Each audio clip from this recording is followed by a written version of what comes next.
was it? Oh, her son's mad fellow it was. Whose do you think it was? Nay, I know not. A pestilence on him for a mad road. A poured a flagon of Rhenish in my head once. The same skull, sir, was Eunuch's skull, the king's jester.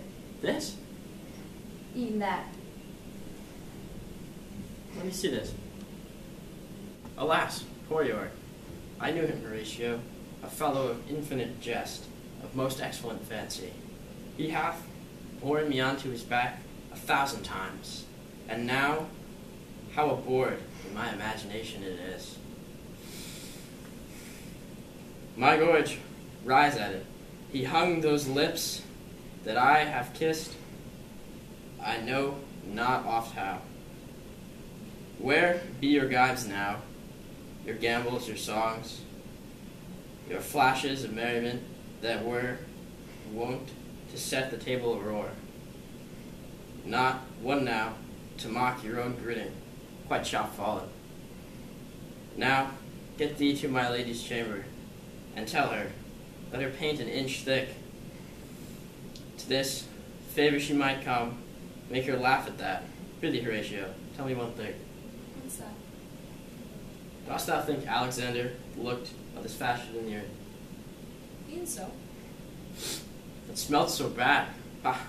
E'en so, my lord. To what base uses we must return, Horatio?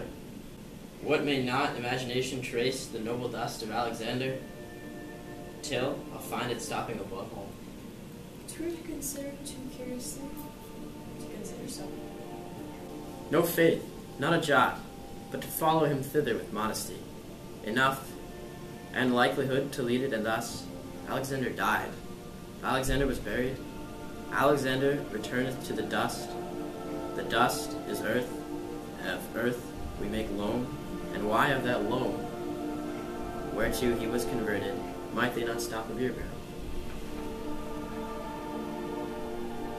Imperious Caesar, dead and turned to clay, we might stop a hole to keep the wind away.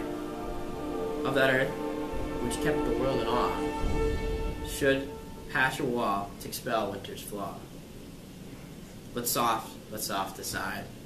Here comes the king, the queen, the courtiers.